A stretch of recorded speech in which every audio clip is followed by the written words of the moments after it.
So without further ado, I want to hand it over to you, Ed. Thank you, John. I set out to try to get behind FHA and figure out what actually was going on, particularly after the collapse of the housing market in 2006 and 7. So this study focuses on 2009 and 2010 loans exclusively. What I found was that FHA is selling hope to homeowners but delivering harm. They market homeownership aggressively to borrowers with poor credit. They push people into homes that they just cannot afford. They saddle them with loans that barely build equity. They provide no incentives for fiscal discipline. And they tolerate a high failure rate, leaving families in financial ruin and the communities reeling. I started with 3 research questions. Which loans are most likely to suffer foreclosure? Which zip codes and metro areas will bear the brunt of those foreclosures that are forecasted to result, based on FHA's own numbers, from the 2009 and 2010 books of business? What should FHA's acceptable maximum tolerance for failure be? I think that is really the fundamental question, policy question that has to be addressed by Congress. What we found was 9,000 neighborhoods at zip code level, so 9,000 zip codes thrown under the FHA bus. Historically, prime loans have a foreclosure rate of well under 1%. But in these 9,000 zip codes, where the median income is below the metropolitan area median family income, the projected foreclosure rate is expected to exceed 10%. And the average for those 9,000 zip codes is 15%. So this turns the American dream into an FHA nightmare for those homeowners and those communities. FHA has strayed far from its mission, and it's turning homeownership hope into financial hopelessness. It's setting up for failure the very families and neighborhoods it has its mission to help. It doesn't have to be this way. As John said, I've spent 15 years in affordable housing. I know how it's done right. I know what is done when it's wrong. Republicans and Democrats can agree to support a common mission for FHA, that FHA should be a provider of responsible mortgage credit to low and moderate income Americans and first-time home buyers. There are 4 ways to turn hope into homes. Stop lending to people who really can't afford to repay them. Help borrowers create real equity in their homes. Step back from markets served by the private sector, and concentrate on homeowners who truly need help. So the study, let's get into the study. What were the big picture findings? This was not a review of pre-crisis subprime lending. This is not a review of FHA's lending in the 90s and the 2000s, the aught years. This is a review of 2009 and 2010, well after the market collapsed. Families were in effect nudged onto a tightrope with no safety net. They are really a car repair away from failure. FHA's policies are backfiring in dramatic fashion from Detroit to Atlanta to Chicago to the District of Columbia. There's double trouble here. First of all, there's high foreclosures. This chart covers the zip codes of all different incomes. Here's incomes in an area, zip codes in a particular metropolitan area that are below 60%, 60 to 80, 80 to 100, 100 to 110, and greater than 110. The blue columns are the projected average foreclosure rates for each of those income groups, and you see that it's highest for the lowest income and lowest for the highest income. When you look at the red columns, those are the zip codes where the foreclosure rate represents 50% of the loans in those groups of zip codes. So we've got 50% of the loans in this below 60. Those zip codes have a 17% expected foreclosure rate on average. And it's very important to distinguish between average and then the distribution around the average. When you have a 17% average, what you're going to see is that means you can have some zip codes at 60% and some zip codes at 10%. The average is 17. And we found a lot of zip codes that are way off the charts. And so you see, as income goes up, you go from 17% to 15% to 13 to 11, down to 10 for the red columns. Ed, before we move off this slide, these are projected foreclosure rates. Who projects those? Yeah, let me talk about that a minute. So we took a database of 2.5 million FHA loans that were made in 2009, 2010 fiscal year. And we took FHA's own projections for failure rate on those loans that they publish annually. And we then looked at each zip code and we calculated a delinquency rate for each zip code, serious delinquency rate for each zip code. We weighted it, we broke it into the 2 years, and then we solved for if you distribute those delinquency rates in order to get the claim rate that FHA is projecting off of those two books, where do those delinquencies end up by zip code? And that's what you'll be seeing today is where those expected failures are expected to occur over the term of the loans. Most of them will occur in years 2 through 7. Those loans today are roughly 2 or 3 years old, so they're just starting to go in foreclosure. But the foreclosures will mount over time according to FHA's projections, and so we're basically showing you where these loans will end up based on what we know today about the performance of those loans. So the result is massive wealth destruction. The goal of FHA's home ownership program is to help people build wealth. What I found was the exact opposite is happening, and again, it's because it's happening based on what's happening in the working class neighborhoods. So these are the home price declines just since June of 2009 through August 2012. And what you see, again, the same set of zip codes in terms of median income based on the area, less than 60 on up. The blue you see is about 13.5% price decline, but when you get to the zip codes that represent the 50% that have the highest expected foreclosure rates, all of a sudden you're looking at a 22% or 21% price decline. Then as the income goes up, the price decline gets smaller and smaller. So FHA, I talked about the tightrope before. FHA is putting borrowers who are, again, working class families, they're putting them into a situation that's like being on a tightrope without a safety net.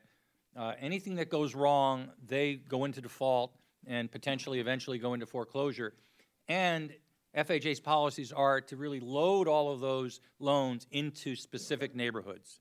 And as a result, it's a reinforcing action. So because they have so many high-risk borrowers and because those high-risk borrowers tend to live in a lot of concentrated neighborhoods, you end up with an impact on house prices, which then creates a vicious cycle where as the house prices either decline or don't go up as quickly, you then have more delinquencies, you have more foreclosures, and that feeds the cycle more and more. The averages that FHA talks about, their average delinquency rate, their average foreclosure rate, masks concentrated pain. And so I have here 7 loans, and the loan A is an extremely risky loan, 30-year term, it's very slowly amortizing, very low down payment, 3.5% the minimum. FICO score 580 to 599, that's the minimum FICO score FHA will do for a 96.5% loan. Total debt ratio over 50%. That means that more than 50% of the borrower's income is going to pay debt payments, housing, taxes, the monthly payments, credit cards, whatever else they have on a monthly basis. That's over 50%. The projected foreclosure rate that we came up with on those loans, based on the delinquencies that we're seeing already, 28.2%. So more than 1 in 4. Now, admittedly, FHA doesn't make a lot of these loans today. They used to make quite a few more, but there are policy pushes to have FHA expand greatly into this area. And so it's really a warning that if FHA expands into this area and doesn't change its underwriting, it's going to be financing failure not only for individual families, but again, it comes back to the neighborhoods where these loans end up being. The other last line down here shows that FHA does not price for risk. So the cost of loan A is virtually the same as the cost of loan G. So loan A is this very, very risky loan with a 28% likelihood of foreclosure. Loan B, 26%, loan C 17%, loan D 10%, loan E 7%, then 3%. We get down to a loan G at 1.6%, or about 1/15 of the risk of loan A, and that's a 30-year loan with 20% down, with a 720 FICO, less than 35% debt ratio, and that loan has virtually the same premium as the loan that FHA will make over here in column A. How is it that these loans E, F, and G, these lower risk loans, why don't those people go somewhere else if FHA charges the same price across the board? Well, the answer is that FHA is a series of subsidies. You have FHA doesn't pay its administrative costs. FHA doesn't have real capital requirements, doesn't have a return. So it's able to provide its services at a subsidized rate. But it also benefits greatly from Ginnie Mae. So 90+% of FHA loans get securitized into Ginnie Mae. Ginnie Mae has a superior price execution over Fannie and Freddie, and of course super superior compared to any private sector execution. So you take these low-risk loans that FHA is charging a fair amount of premium on, well in excess of what FHA will lose on these loans because they're such relatively low risk. But because of the Ginnie Mae subsidy, FHA these borrowers are actually getting a lower rate than they would get if they went through Fannie or Freddie. And there lies the problem, because excuse me, let me just catch up here. I looked at, if you look at individual cities, and Chicago is one of the worst, although there are many like it. And when I say Chicago as a city, we're really talking about the metropolitan area. So whenever I say Chicago or Detroit, we're talking about the metropolitan area. Chicago, we looked at the 5 highest zip codes for foreclosure expectancy. They ranged from 35% to an astounding 73%. We looked at the 5 lowest expected foreclosure rates in Chicago zip code by zip code. They range from 0 to 4%. It's the 0 to 4% zip codes that are subsidizing the losses on the 35 to 73% zip codes. FHA couldn't make those 35 to 73% zip code situations if they didn't have these cross subsidies available. That's where the averages mask this concentrated pain. So when FHA talks about averages, there's a lot going on underneath that they don't talk about. Foreclosures, as you would expect, have lasting damage. In those 9,000 zip codes that I mentioned, we expect 1 in 7 of those families to go into foreclosure, lose their savings, lose their home. Again, this is from the 2009-2010 books. What are the implications? They're going to be denied access to most forms of credit for 3 to 5 years. They're going to have limits on their ability to rent a new home. They're going to be denied the opportunity to build equity, provide security for their family, and have down payment for the next home as their family grows. These are all the things they can't do because FHA has put them knowingly into a situation that finances failure. What about the harm to other families that don't go through the foreclosure but still are affected by what FHA is doing? Well, 1 in 6 FHA loans today, this is the entire FHA 7.5 million loans that FHA guarantees. 1 in 6 today are delinquent 30 days or more. In thousands of working class neighborhoods, the delinquency rate is 25%, 30%, 40% or more. I mean, these have extraordinary delinquency rates. Mortgage delinquencies negatively impact credit scores, access to credit, and the cost of credit. Fair Isaac estimates that if you take somebody in the 640 to about the 710, 715 FICO group, remember the median FICO in the United States is about 720. That's everybody in the United States, 720. If you take, again, the people that are roughly below that down to about a 620 or 630, and they get a loan, and then that loan goes delinquent. That mortgage goes delinquent a year later, 2 years later. The impact on their credit score is about 35 points. So they go from perhaps a 680, now they're down at 640. That's catastrophic for most people. If they're at a 640, they're down at 600. Again, that's catastrophic. And again, that's what FHA is doing by financing failure to the levels that we saw in the studies. How do communities suffer?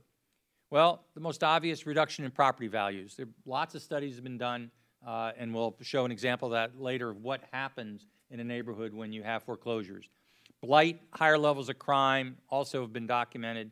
Poorer health of the residents, disproportionate impact on children and seniors and minorities, stress on community services, and reduced property tax receipts. These are all negatives that come out of excessive foreclosures and excessive delinquencies, because it's not even the completion of the foreclosure that's bad enough. It's the period the loan is in foreclosure or seriously delinquent, because during that period that's happening, the house isn't being repaired. The house is creating blight in the neighborhood. And if that goes on for 6 months, 1 year, 2 years, 3 years, that is building the blight cycle that's impacting values throughout the neighborhood. So now we get to the actual cases. Here's Chicago, and we'll go into some depth into Chicago. So these are the projected foreclosure rates for the Chicago metropolitan area, ranging from 0 to 5, 5 to 10, 10 to 15, and 15 on up. So this orange represents 15 plus. The highest foreclosure rates and greatest loan volumes are concentrated in working class zip codes. If any of you are familiar with Chicago, you'll see where those areas are. Each one of these dots represents one zip code. The size of the dot represents how many loans FHA made in 2009 and 2010 in that zip code. So then we wanted to show what happens to these zip codes, and so we put some scatter plots together that we call Quadrant of Doom Part 1 and Quadrant of Doom Part 2. And what this shows, I mentioned earlier about the impact on house prices, that the working class neighborhoods have the biggest impact on house price declines. And what this shows is across the bottom is what is the zip code's median house price as a percentage of the median for the Chicago metropolitan area. So 100% is the median. Everything over here is below, the zip code's below the median. Everything above the zip code has a median house above the median for the area. Then we have house prices since 2009 dropped 7.2% nationally. They dropped 22% in Chicago, and they dropped 27% in the zip codes that are where the area median income is below the median. So we're looking at, again, the zip codes where working class families would be living, where the income in the zip code would be below the median for the area.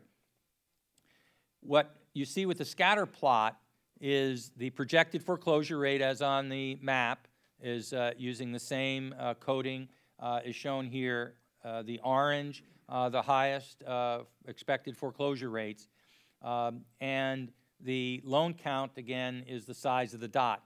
And what you see is a clear trend as the area home price increases, the foreclosure rate, projected foreclosure rate declines, and you have this area to the left of the 100%, below the 100% mark on house price, where most of the high projected foreclosure zip codes are all located in zip codes with incomes below the median, excuse me, with house prices below the median.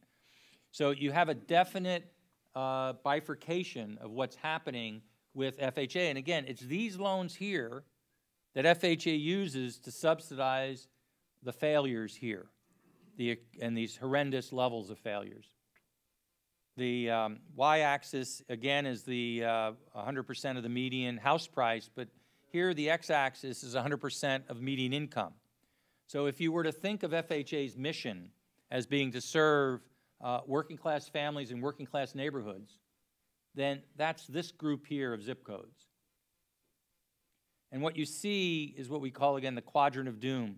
You've got this horrendously high level of foreclosure rates that occur primarily in this one quadrant. When you get over here, where incomes are above the median and house prices are above the median, you see very few of the high foreclosure rate zip codes. But there's one other factor that's very important. I mentioned FICO score earlier. FICO score is absolutely key. What the size of the dot represents is the percentage of FICO scores that are greater than, or percentage of FICO scores less than 660. And so what you see is that the loans with the lowest FICO scores tend to be congregated down in this lower quadrant. So that's where FHA, again, is layering risk. They're taking risky loans with very low down payments, very slow amortization, very high debt ratios, and they're guaranteeing those loans to people with low credit scores. And when you do that, and then those individuals tend to live in similar neighborhoods, as this shows, you end up getting the foreclosures in specific neighborhoods that fit a specific demographic, which is incomes below the median and house price below the median. That's what this is showing. So Ed, two quick questions. One is, they are making loans to the people that is their mission to make loans to, right? I mean, that quadrant is who we want to help. Exactly. But this is showing that instead of helping those people, they're setting them up for failure. But so they've identified they've identified the right people that needed help, but they have the wrong thing that they're giving them. And the second thing is on FICO. Is FICO is that the biggest indicator of success and failure, or is yes, because FHA, virtually all FHA loans are 30-year term. Virtually all FHA loans have a down payment of 3.5% or 4%. So those don't vary much. The average debt ratio for an FHA loan is about 40 to 41%. It's not until you get below 35% that it really starts making a difference in terms of reducing risk. So most FHA loans are on the high risk end, either be loan term, down payment, and debt ratio. So the variable that you actually can see that has an impact is the FICO score. And so when you take these layered risk loans and add that last layer, FICO score, that's when you get this result here. And so we'll talk about what the answer is for that, but right now we're just trying to identify what the problem is, how FHA is financing failure. So to show you, I mean, this is Atlanta. You get the same situation here, exactly the same as Chicago. Next, Baltimore, same. Now, Baltimore is a slightly better economic market than Chicago and Atlanta, so you don't see quite as many, but you still see the same pattern. You've got your high foreclosure levels down here. You've got your low foreclosure levels up here. Cleveland, same thing, high foreclosure levels. Quadrant of doom, low foreclosure levels up here. Detroit, high foreclosure levels down here, low foreclosure levels out here. Miami, same pattern. Nassau, Suffolk, same pattern. New York City, New York City is a big place, so you get a lot of noise with some of the income issues. These are, again, at the zip code level. But you see roughly the same pattern, but it's, again, it's a very large city. We get to Washington, which is really interesting. So Washington, arguably the strongest market in the United States for all the obvious reasons that you're all well aware of, has the exact same pattern. Now, again, it's not as bad as Chicago or Atlanta because Washington is a very strong market, but you still have all the high-risk zips are down in this quadrant. Every single one of them. That's what FHA is doing. It's financing failure. So what does that mean, zip by zip? This is a bird's eye view of street scene, or bird's eye street scene in Chicago, 60628. It has a 23% projected foreclosure rate for 2009-2010 loans. As I mentioned, Chicago, we had 35 to 72% were the 5 highest, so this is down a ways in terms of its projected foreclosure rate. In 2009, FHA and the VA guaranteed 2/3 of the home purchase loans in that zip code. So now you add a third factor. You start with layered risk for families. You then concentrate that layered risk in particular neighborhoods. And then you have the neighborhoods where virtually the only financing in the neighborhood is FHA's financing, that's financing failure. And so you really have 3 strikes and you're out. And so when you look at, and when you get to the website, it will be up, we expect next week, you'll be able to go to all of these, what we're showing as screenshots, you'll be able to go to all of these, and you'll be able to pick on a dot, or a dot on the map, or a dot on a scatter plot, and you'll get information like this that'll pop up on the screen. And so the percent change since 2009, 28%. That's about the average for the Chicago zip codes where the income's below the median. The Zillow Home Price Index in August of 2012 in this zip code, $90,000. The projected foreclosure rate, 1 in 4 roughly, city, Chicago. Loan count, 546 loans. This is not a small number of loans. Median family income as a percent of the Chicago area, 58%. Percent of loans with FICOs below 660, 58%. The ZIP's home price as a percent of the area, 56%, and then the zip code.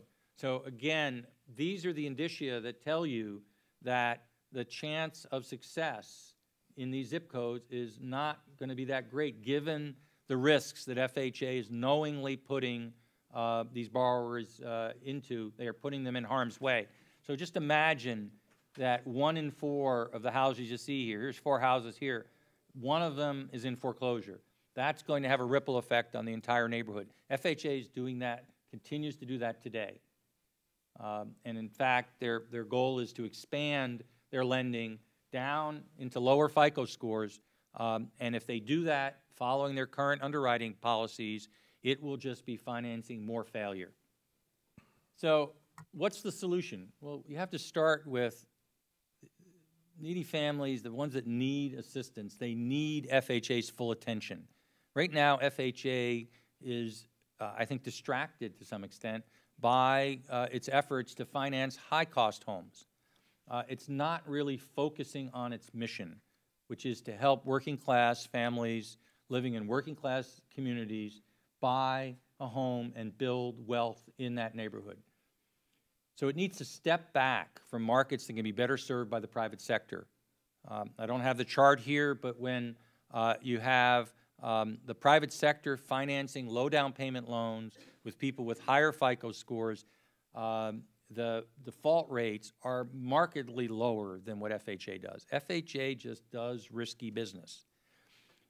They need to concentrate on homeowners who truly need help. This chart basically shows for individuals in the 580 to 675 FICO. Remember, the 720 is the median FICO in the United States. So we're talking about FICOs that are well below the median, all the way down to 580, the bottom that FHA will even do today at 96.5% LTV. So this is really what I view as FHA's core mission. So what are the demographics of this group? Well, you have 38% black, 30% Hispanic, 33% low income, 30% moderate, 34% minority, 31% age less than 30, 28% 30 to 39. Those are the categories that FHA traditionally has been trying to help. And we're suggesting they should continue to try to help those categories.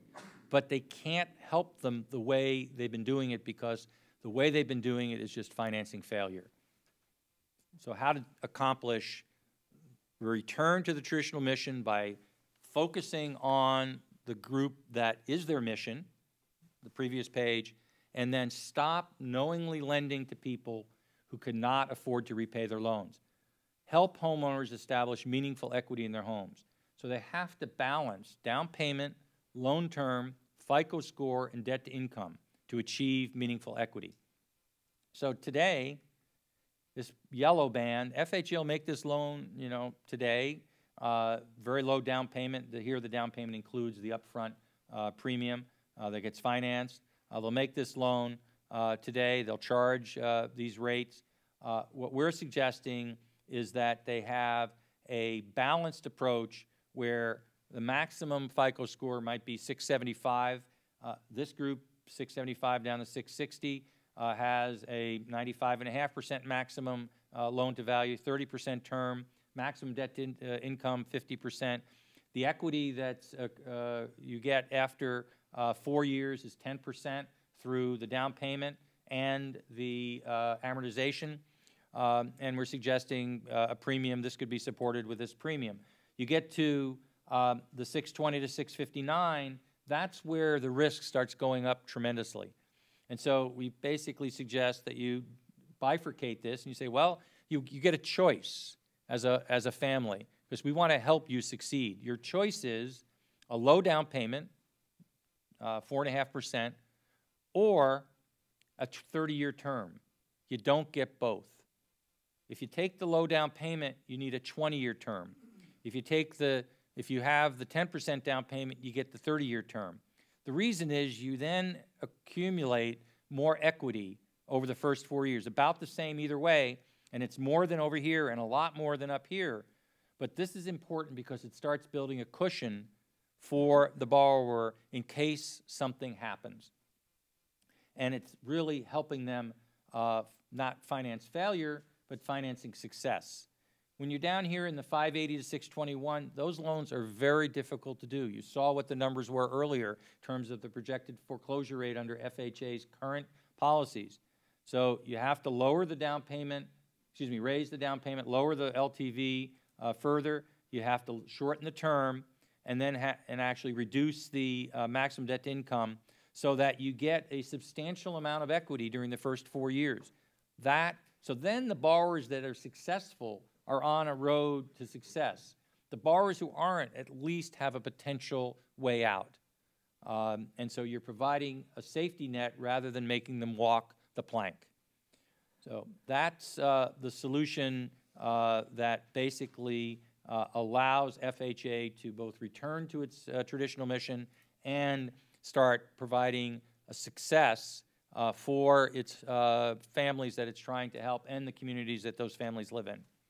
One thing that I noticed when I was looking through some of the data is that it wasn't that it was between people getting into a home or not getting into a home. It was they could afford a home, but the FHA was pushing them to a home that they couldn't afford. So that there was a difference between